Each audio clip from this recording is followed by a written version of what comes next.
Alright, today is January 13th, 2013. It's Sunday. I'm going to read to Gracie before I tuck her into bed. Okay? And we're going to read her some books. Here. Let me get you tucked in because I got to.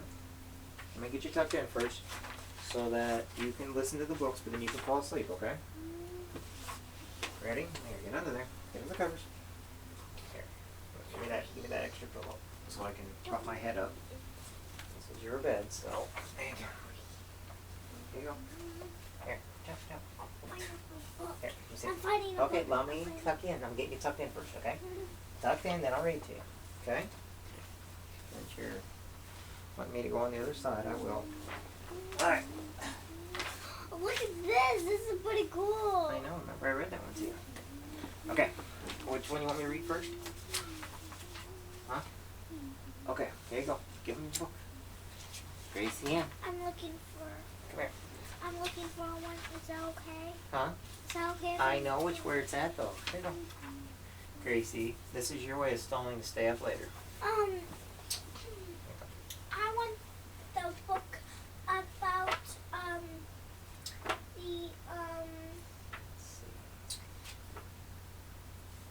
That's Born in the Egg. Here we go. Have we read The Castle yet? what? The Castle? Yes, I'll read. I want to read this one. And the Bartholomew? The 500 Hats of Bartholomew Cubans? You want to read that one, or do you want to read? Which one have we? We read, I think I saw it on Mulberry Street. We read that one. Okay.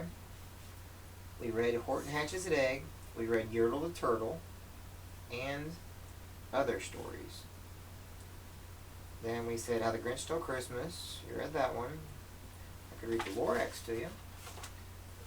48. I heard 148. What's 148? Well, it says other stories. I don't know what they mean by that. Okay, there's Yertle the Turtle. Okay. And then we read the one with the feather where she grew all those feathers, remember? I read that one here in the bathtub. Okay, the Big Brag. I don't think we read this one yet. Have we read that one yet? Okay. The Big Brag. Come here. Let us get started. Hey, just in case you fall asleep, give me a kiss. I love you. Good night. Give me a hug. I love you. I love you. I love you more.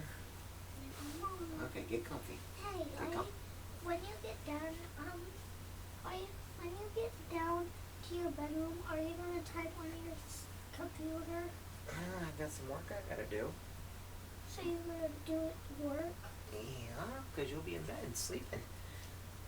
And I'll be planning everything for this week and making sure your school stuff's ready to go. And I might take an iron to some of your clothes, okay?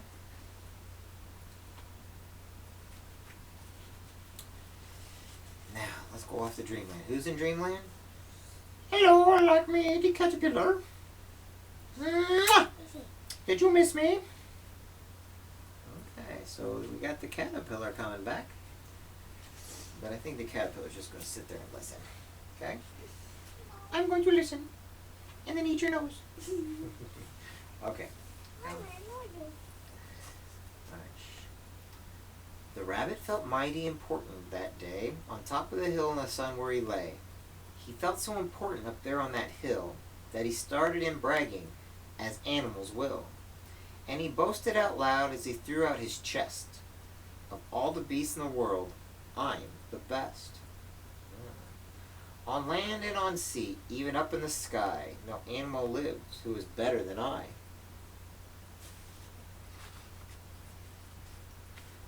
What's that? Growled a voice that was terribly gruff.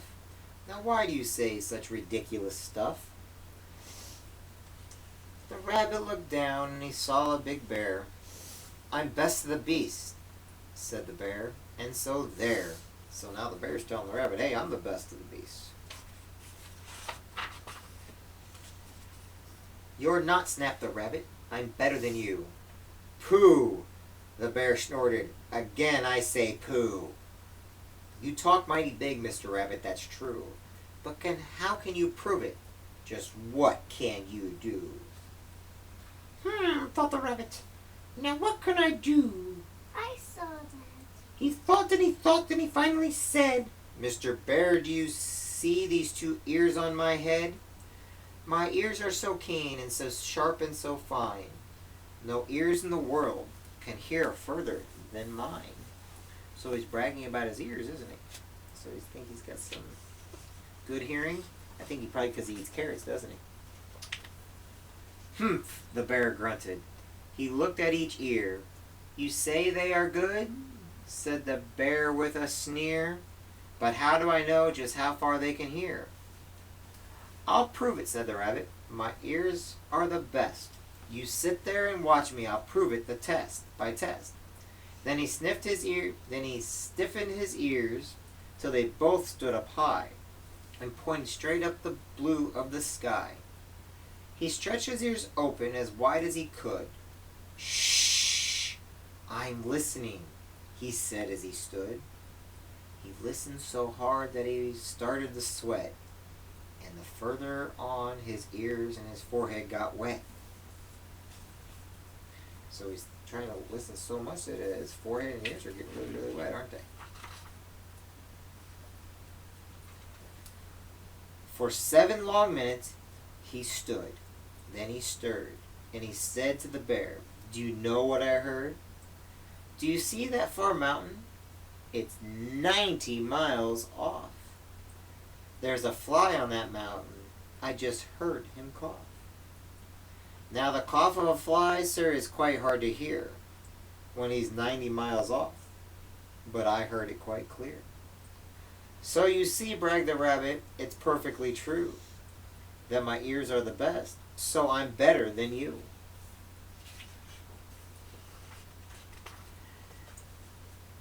The bear for a moment just sulked as he sat, for he knew that his ears couldn't hear things like that. This rabbit, he thought, made a fool out of me. Now I've got to prove that I'm better than he. So he said to the rabbit, You hear pretty well. You can hear 90 miles, but how far can you smell? I'm the greatest smellers, he bragged. See my nose? This nose on my face is the finest that grows. My nose can smell anything, both far and near. With my nose I can smell twice as far as you hear. Look at that big old schnauzer on it. Get your finger out of your schnauzer. No, I'm on the side. Oh, okay. You can't, snapped the rabbit. I can, growled the bear. He stuck his big nose way up high in the air. He wiggled that nose and he sniffed and snuffed. He waggled that nose and he whiffed and he wuffed.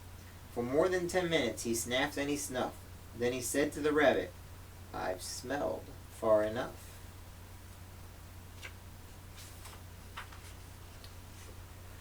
All right, said the rabbit. Come on now and tell exactly how far is that smell that you smell. Oh, I'm smelling a very far smell, said the bear. Away past the fly on the mountain out there, I'm smelling past many great mountains beyond, 600 miles more to the edge of the pond. He's smelling all the way to the edge of the pond.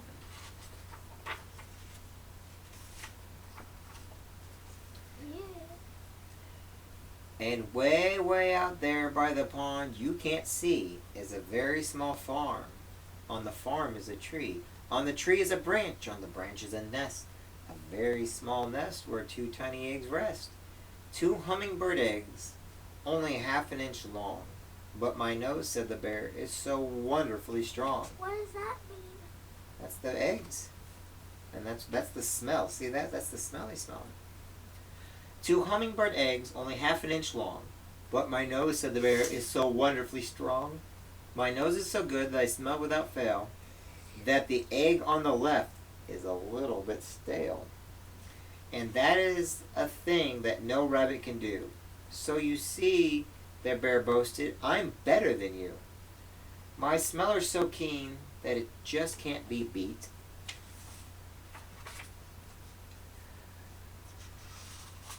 What's that? Called a voice from way down by his feet. The bear and the rabbit looked down at the sound, and they saw an old worm crawling out of the ground. "Now, boys," said the worm, "you've been bragging a lot. You both think you're great, but I think you're not. You're not half as good as a fellow like me. You hear and you smell, but how far can you see? Now I'm here to prove to you big boasting guys that your nose and your ears aren't as good as my eyes." And the little worm cocked his head to one side, and he opened his eyes, and he opened them wide. And they looked far away with a strange sort of stare, as if they were burning to holes in the air. The eyes of that worm almost popped from his head. He stared half an hour till his eyelids got red. "That's enough," growled the bear. "Tell the rabbit and me, how far did you look, and just what did you see?"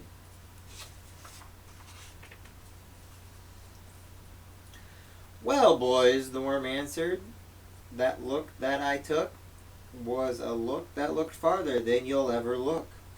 I looked across the ocean way out to Japan, for I can see farther than anyone can.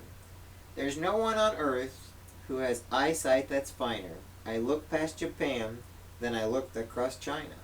I looked across Egypt, then took a quick glance across 2 countries of Holland and France.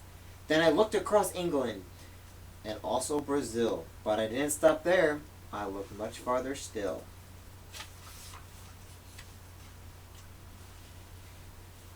I kept right on looking and looking until I looked around the world and right back to this hill. And I saw on the hill, since my eyesight's so keen, the 2 biggest fools that I have ever seen. And the fools that I saw were none other than you, who seem to have nothing else better to do than sit here and argue who's better than who. See, look what he did. He looked all the way around the earth, and he looked right at their butts. Then the little old worm gave his head a small jerk, and he dived in his hole, and he went back to work. So who do you think saw the farthest? Who do you think was the best of them all? The worm. Because he could see it all the way around the wall. Not this one again. No, next book.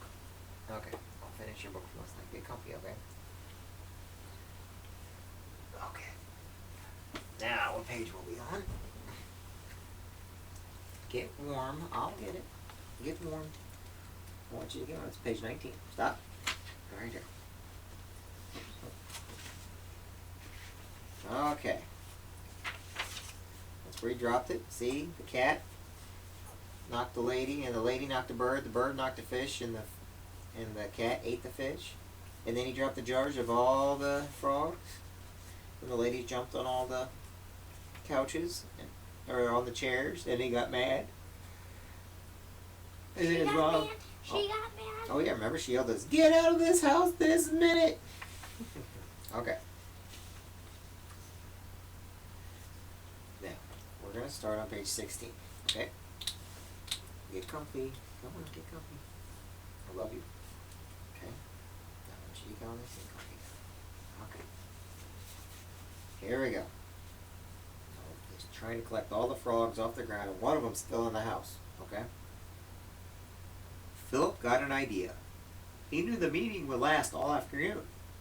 He would put the frogs in one of the ladies' cars while he went back to the frog pond. Then, when he returned, he would think of where to keep them all. He opened the door of a car and placed the jars on the seat. The frog looked very crowded inside the jars. A car is a fine place for frogs to play, thought Philip, as he looked the covers off the jars and let the frogs out.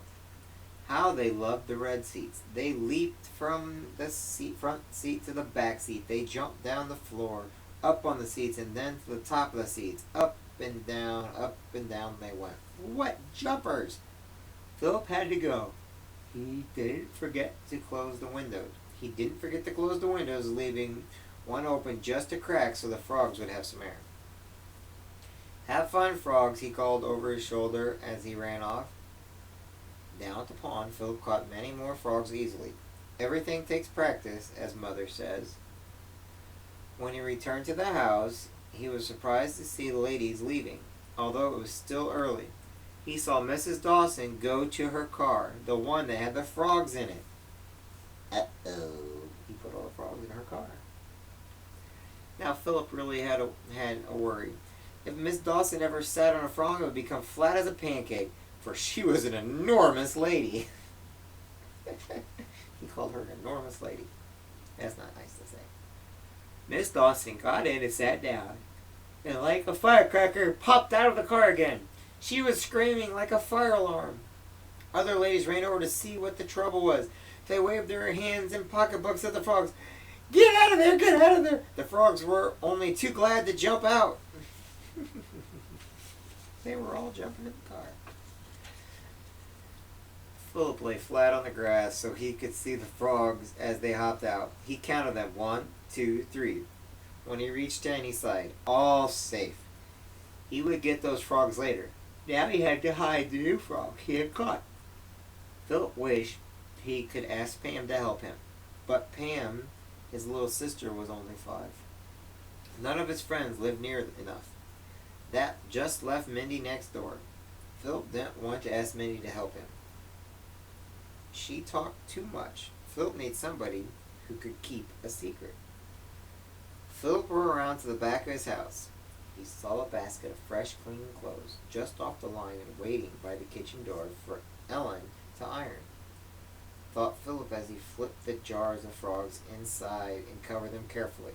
Then he ran through the bushes to the back door of Mindy's house. He knocked on her back door. Then he rang the doorbell. Mindy came to the door and asked him, "Who's there?" although she could see him through the glass top of the door.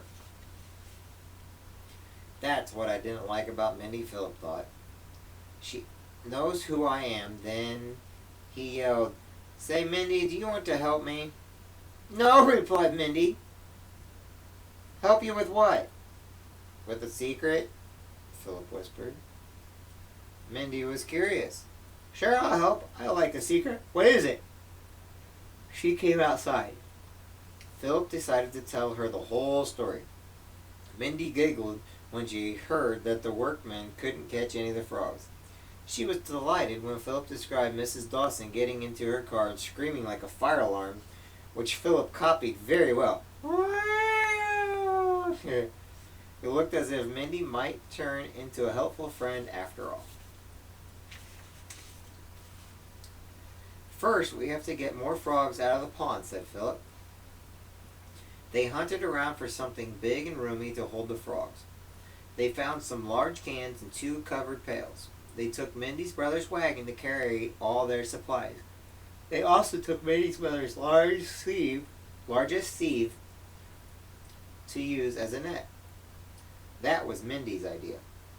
When Philip and Mindy got to the frog pond, the workman called out, "So you have someone to help you, and plenty of supplies."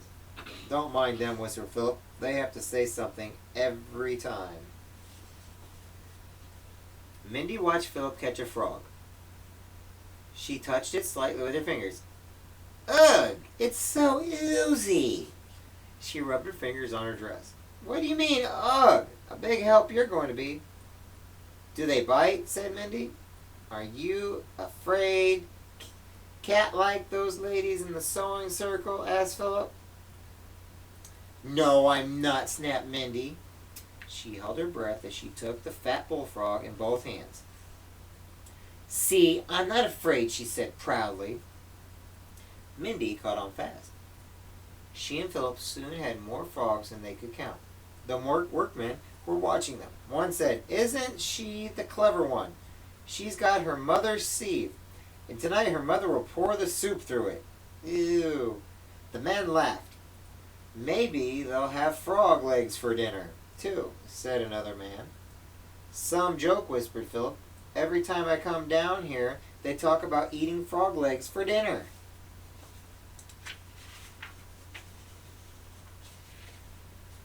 What are they doing? They're catching all the frogs now. But the sieve is a thing that you strain soup with, so you don't get the crust of the soup, or the top of the soup. When Philip and Minnie had filled every jar, can, and pail, they loaded the frogs on the wagon. "I think we have one last At least 99 frogs, said Philip happily. Philip and Mindy went directly to his kitchen door. The clothes basket was gone. They peeked in the kitchen. There it was! Look at Ellen humming to herself. She loves to hum when she does the dishes. Philip guessed that Ellen would start the ironing when she finished the dishes. We have to get those frogs out of the basket, he said. Uh-oh, there's frogs in the basket. That's where they're hiding them. We have to get those frogs out, he said, thinking hard. You talk to Ellen, said Mindy. Keep her busy and leave the rest to me. They parked the wagon outside and went into the kitchen. Hi, Ellen, they said cheerfully. Well, hello, if it isn't Mr. Frogcatcher himself and his friend. That was the way Ellen said hello to them. Philip paid no attention and went on sweetly. Is there anything good to eat around here? Sure, there's lots of cake. It seems the ladies were in a bit of a hurry to leave. Ellen exploded into laughter. Remember, because of all the frogs they left? While Ellen went to get some cake, Mindy shoved the clothes basket across the kitchen floor and out the door. She pushed it so fast that she didn't see where it was going until it stopped hard. She heard a scream. The scream came from Pam, Philip's little sister. Mindy quickly sat down on top of the clothes in the basket. What are you doing with our clean clothes? Shouted Pam. Get off! No, I like to sit here.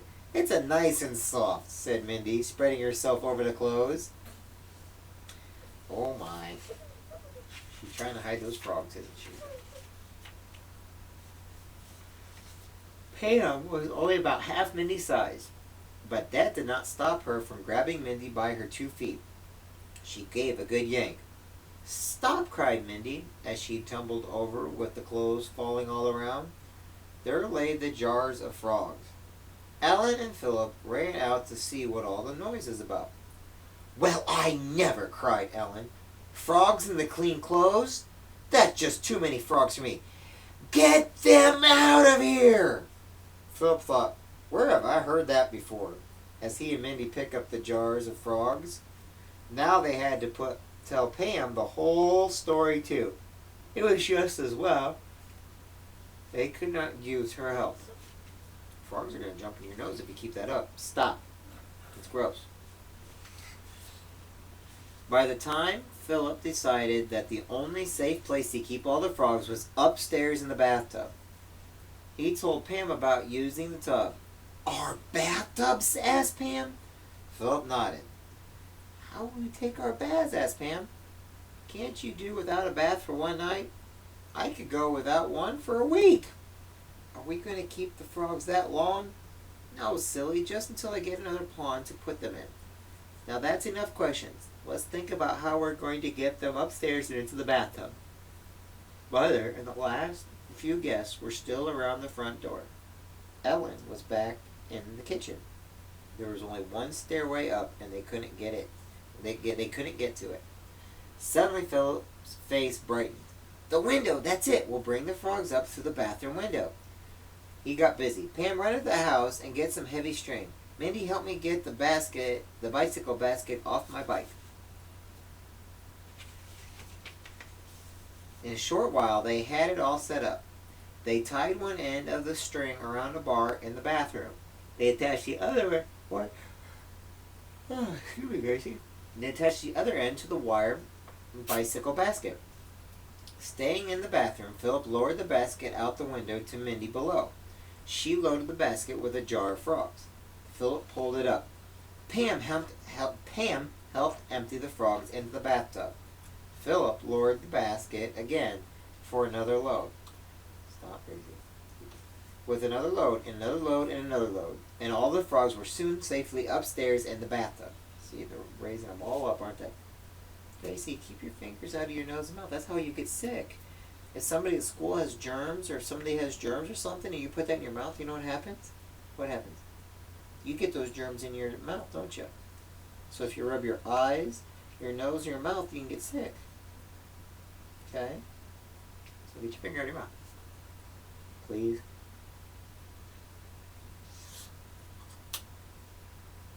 You know you're going to suck your finger right off.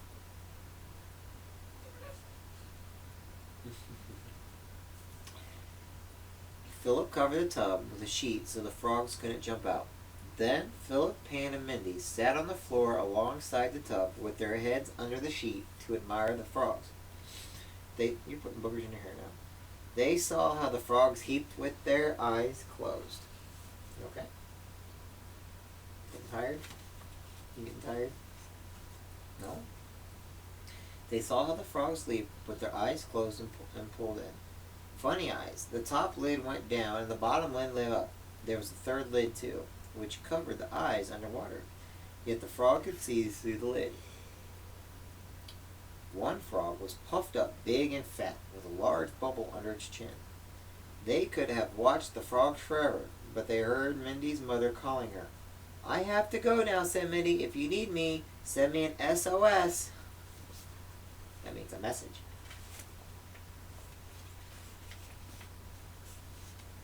That evening, Grandpa and Grandma came to dinner. Oh, when the frogs are through the bathtub and Grandma and Grandpa coming to dinner. That evening, Grandpa and Grandpa came to dinner. They were having their soup when Father asked, "How did your Red Cross sewing circle go this afternoon?" Philip stared down into his soup. He knew Mother never spoke about anything unpleasant at the dinner table, and surely not in front of Grandpa and Grandma. She always waited until after dinner. "Oh, we had some uninvited guests," said Mother sweetly. Is that so?" said Father as he slowly drank his soup. "We had some frogs in for tea." Get it? We had some frogs in for tea? Grandma, Grandpa, and Father smiled. Philip and Pam started to worry. "And did they take the sugar and cream with their tea?" asked Father with a grin. Oh, that sounds like a frog, doesn't it?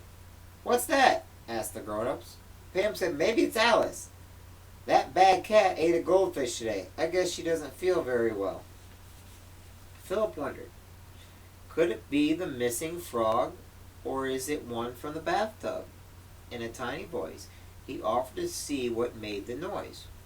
Halfway up the stairs sat a big green frog. It looked at Philip and croaked. Philip looked hard at the frog. Then suddenly he tried to grab it, but the big frog was faster than Philip. It leaped through his widespread legs and down 5 steps. Again it croaked.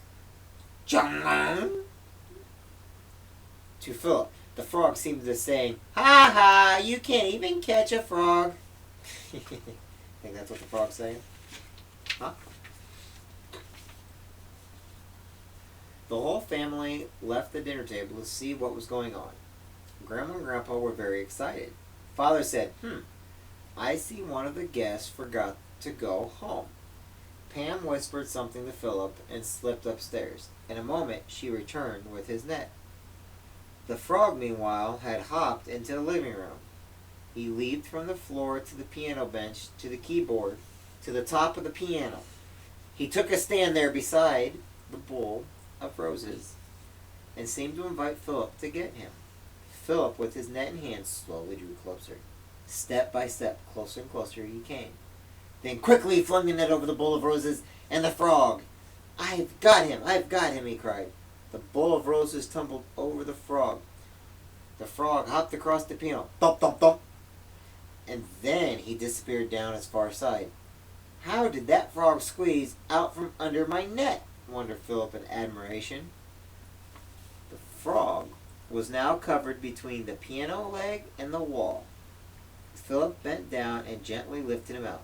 "May I take him upstairs?" Philip asked his mother. "Upstairs?" Mother fairly shouted.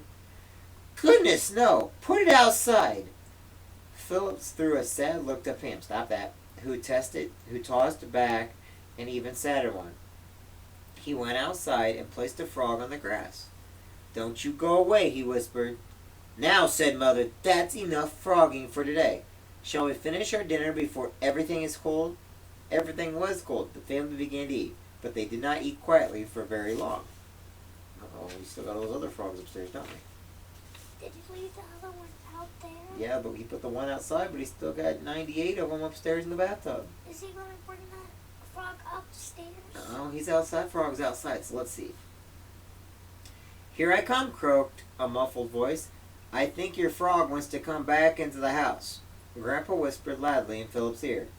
"Chacon, chacon! Do you think another frog is in the house?" asked Grandma in an anxious way. "It is so funny how they get inside."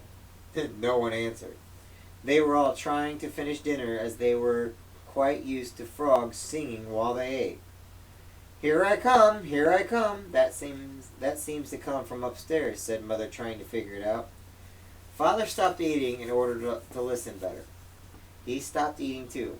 Philip shut his eyes tightly and began silently, "Please, fellows, please keep quiet." See, all those frogs upstairs are singing loudly, aren't they? Instead, the frogs all joined together and croaked more loudly than ever before. They must have thought they were out in a pond. They broke out in a grand song, each one trying to outdo his neighbor. Even so, Philip didn't think they sounded as good as they did down in the pond. That was because the sheet covered the tub and the bathroom door was closed. Philip was getting sadder and sadder. Now everything would be found out. This was the end of his plan to save the frogs. Father looked sharply at Philip. "Philip, are there more frogs in this house?" Philip sighed, a deep down sigh, hanging his head with nose down almost in his cake. "Speak up so I can hear you, son, and look at me," demanded Father. It was very hard for Philip to look his father straight in the eyes. "Yes, sir. There are lots of frogs in the house." That set off all kinds of cries from Mother, Grandma, and Grandpa. "Where are they?" asked Father. "In the bathtub." "They're up in Pam's and my bathtub, sir." "How many frogs?" Mother finally managed to ask.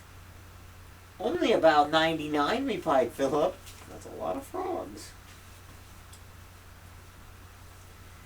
At that, they all got so excited that they didn't even finish their wonderful cake. They rushed upstairs and tried to crowd into the bathroom to see for themselves. Then, just as fast as they had rushed in, they all ran out again and slammed the door behind them. "There are at least 1,000 frogs up there," cried Grandma. Philip shook his head. "Only 99. "Get them out of this house this minute," shouted Mother. "Not outside," Father shouted back. The children had never heard their father shout before. "We can't have 99 frogs running all over our garden and through the neighbors' gardens." "Then throw them back where you got them," shouted Mother. Pam was shouting too. "He can't. The pond is drying up, getting all filled in with a house. He can't put them back." When Father heard that, he quieted everyone. Now, everybody, let's be quiet. What is this all about? Philip, do you mind telling us poor grown-ups why you brought so many frogs home?" The whole story came out in one piece. Philip began it, and Pam added to it. They got to the middle and the end mixed up. Then they both tried to talk at once. Father had to stop them. "Hold on, I'm not talking. Please, one at a time, Father. However, very wise, they got the idea at once. "You wanted to find a new home for the frogs. Is that what you want to do?" Is he going to find a new home for them? "Yes, Father, that's it," cried Philip. "I was only going to keep them overnight." Nodded Father. "A good thought. Suppose we take them out to Mirror Lake." "Now," explained Mother, "it's nighttime. It takes an hour to drive to Mirror Lake." "What better time?" asked Father. "Do you want to hear those frogs croaking all night long?" Philip sent Mindy the SOS. So she arrived so fast, she must have been waiting at the door. They gathered up the frogs and put them back into the jars and cans and pails. "Poor fellows," thought Philip. To the frogs, he said, "Don't worry, soon we'll be singing in a great big lake." Father got out the car. The jar, cans, and pails were placed in the back. The children all jumped in and they were off to Mirror Lake. In a few minutes they were passing Frog Pond. They could see the water shining like silver. The huge machine stood out big and black in the moonlight. The partly built house looked scary. See, that's covered in the pond, right? Where will the rest of the frogs go when the pond is all filled in? Asked Philip. And where will the children play when the woods aren't there? Where will the birds go when all the trees are gone? Asked Pam. Where will the wildflowers go when all the ground is sidewalks and streets? Asked Mindy. Father drove on without answering. He was thinking.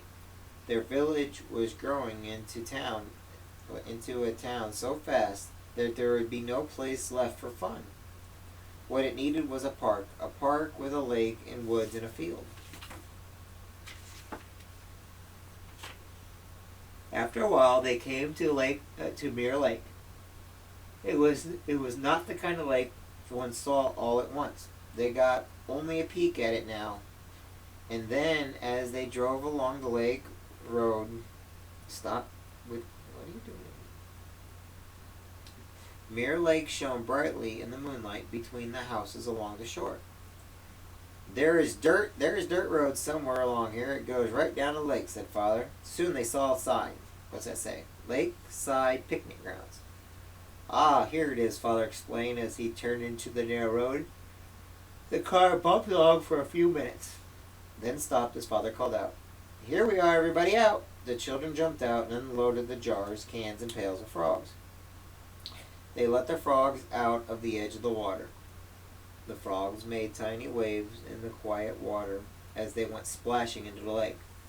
Waves circled out wider and wider. After the last frog had splashed into the water and the waves had died down, the lake smoothed out into a dark mirror again. Philip looked hard at the water. It mirrored the trees, the moon, the pale sky, but he couldn't see any frogs. Not a one.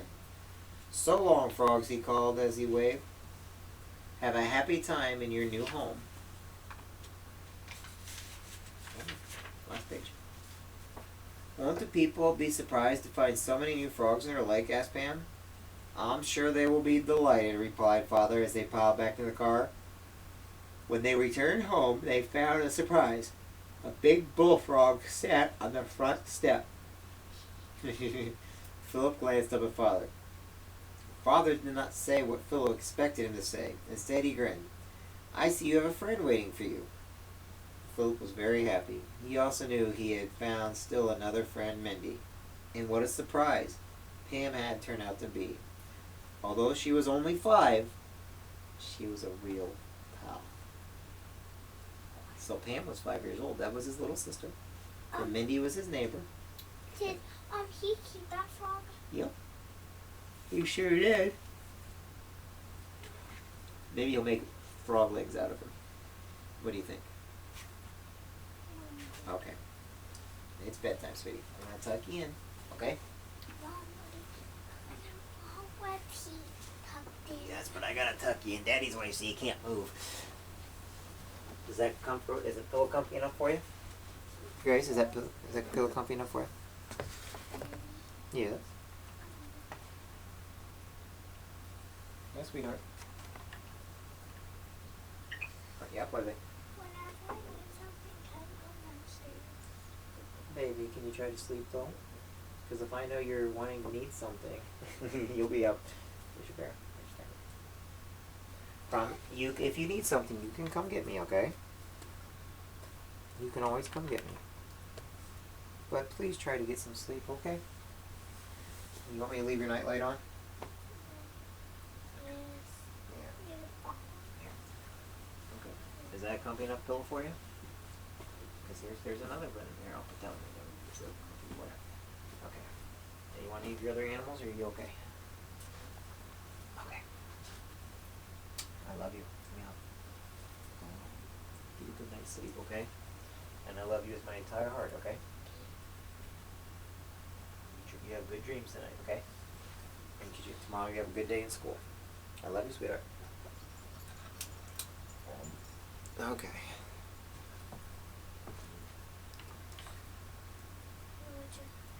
What? I'm taking that with me. You think I wouldn't take my computer with me?